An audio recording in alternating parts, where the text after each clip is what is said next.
To finish off the practice test for chapter 4, let me go over starting with number 16. To do the inverse, first you change the f of x into a y. Then you switch the x and the y. So you will get x equals 1/2 y plus 2. And then you solve for y. So subtract 2. And then you're going to get rid of the 1/2. You're going to multiply both sides by 2. So that'll give you 2x minus 4 is equal to y.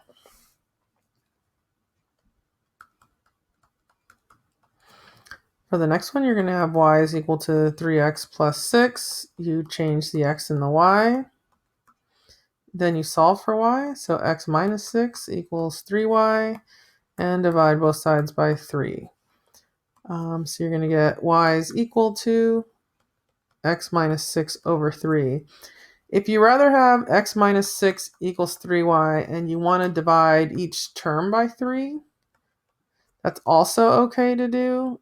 And then your inverse function would look like that. For number 18, y is equal to negative 2/3 x plus 4. So x is equal to negative 2/3 y plus 4. So you're going to subtract 4. And then you're going to multiply both sides by negative 3/2.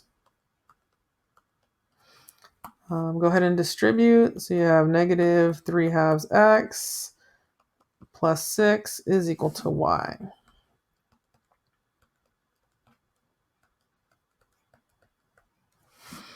For number 19, you're going to have y is equal to x squared plus 5.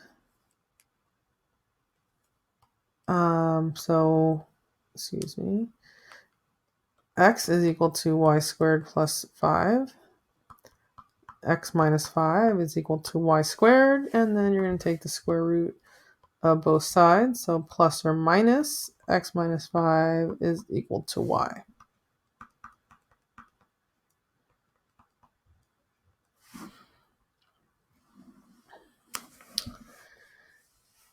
For solving for x, you need to isolate the part of the equation that has an exponent. So we're going to isolate this part. So we're going to add the 4 first. Then we'll take the cube root of each side. So you get x minus 8 is equal to the cube root of 125, which is 5. And then you add 8. We didn't really square both sides, so you can... when you square both sides, that's really when you have to check your answer to check for extraneous roots. In this case, if you plug in a 13 here, 13 minus 8 is 5. 5 to the third is 125. Subtract 4 and you get 121. Here you have x to the 1/2, so you subtract 3. So you get x to the 1/2 is equal to 36. You're not taking the square root here. A lot of people would like to take the square root, but you're actually squaring because you have to undo this part. So you get x is equal to 36 to the second power, which is, let's see, 1296.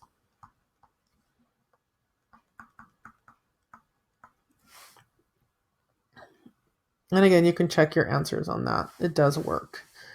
For this one, you're going to subtract 7 from both sides first. So you're going to get x plus 3 to the 5/2 is equal to 32. Then you're going to raise each side to the 2/5 power. So you get x plus 3 is equal to, in this case, the 5th root of 32 squared, which is 2 squared, so that's 4. And then you subtract 3 from both sides, so x is equal to 1. And you can plug that back in. 1, that's 4. 4 to the 5/2 is the square root of 4, which is 2. 2 to the 5th is 32. 32 plus 7. In this case, you have to divide by 3 first before you can do the work. Then you can square both sides. So you get 2x plus 4 equals 16. Subtract 4. divide by 2, you get x is equal to 6. If you check your answer, then that would be 12 plus 4, so it's 3 times the square root of 16, so 3 times 4 is 12. For number 24, we're going to square each side. So you're going to get 3x is equal to x plus 6. Subtract x, 2x equals 6, x is equal to 3. Again, if you plug that back in, you'll see that 3 works as a solution. For the next problem, you're going to raise each side to the second power. So you get x squared is equal to 4x minus 3. You have to set the equation equal to 0. Don't forget to include your equal 0. A lot of you leave that out. Then you'll factor this, x minus 3, x minus 1. When you solve for x by setting them each equal to 0, x equals 3, x equals 1. If you check each answer, you get 3 equals the square root of 12 minus 3, 3 equals the square root of 9, 3 equals 3. That works. If you check 1, you get 1 is equal to square root of 4 minus 3, 1 is equal to the square root of 1, 1 equals 1. That works. So both answers work for number 25. For number 26, we're going to go ahead and square both sides on this one.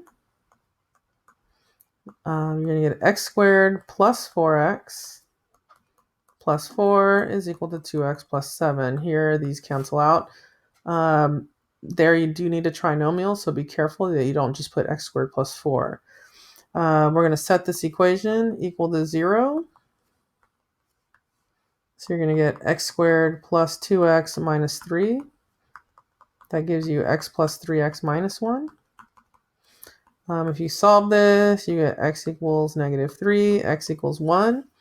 To check the answers in the original, if you're checking x equals negative 3, you would get negative 3 plus 2 equals the square root of negative 6 plus 7. So negative 1 equals the square root of 1. Negative 1 equals 1. No, that does not work. That's extraneous.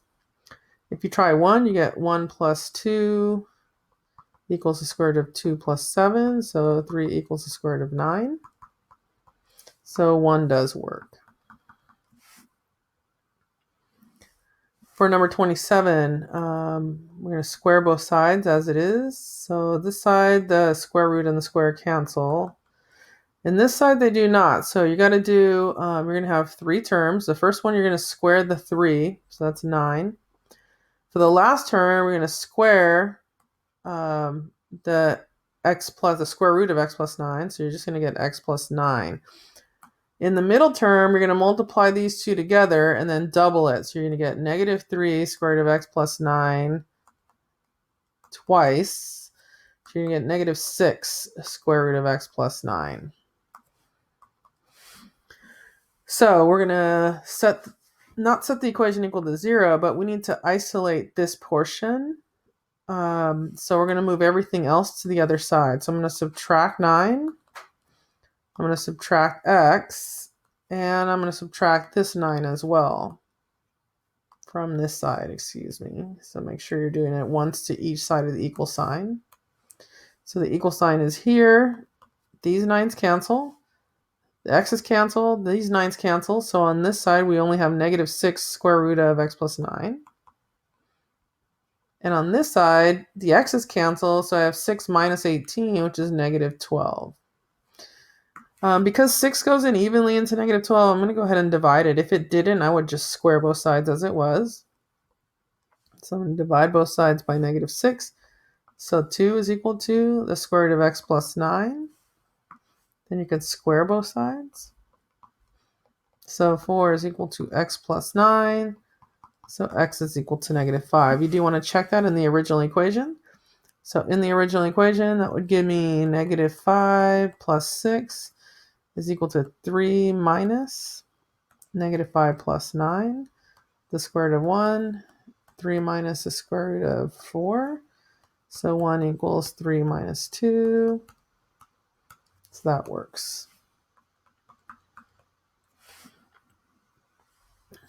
For number 28, you want to divide both sides by 3 first. So you get x to the 3/4 is equal to 192 divided by 3. So that's 64. And then you will raise each side to the 4/3 power. So you get the cube root of 64 to the 4th, which is 4 to the 4th, which is 256.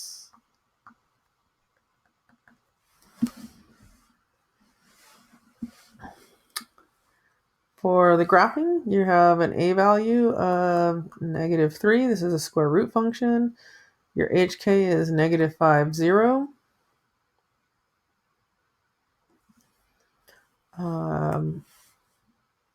So 1, 1, 2, 3. 1, 2, 3, 4. The square root of 4 is 2. We have to go negative, sorry. The graph is negative, which means you're going underneath. It's a reflection. 1, 2, 3. The square root of 4, 1, 2, 3, 4 is 2. 2 times -3 is a -6. And then we're going to do the square root of 9. So 9 would be here. The square root of 9 is 3. And I have to multiply that by -3, which gives me -9. And then when you draw that, again, it's half of a parabola that's going sideways. For number 30, you have the a value of 4. The HK is -6, -4. So -6, -4. Make sure you draw those in. This is a cube root function, so it is going to go right and left. I'll give you a better graph when you take your actual test. The a value is 4, so at 1, you're going to go 1, 2, 3, 4 times the height, and then you got to go to 8.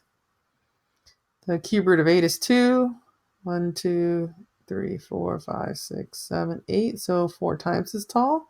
And then you do the same thing on the other side, so 1, 1, 2, and then 2, 3, 4, 5, 6, 7, 8, 1, 2, 3, 4, 5, 6, 7, 8. Because you don't have a graph, you can kind of just try to do it proportionately.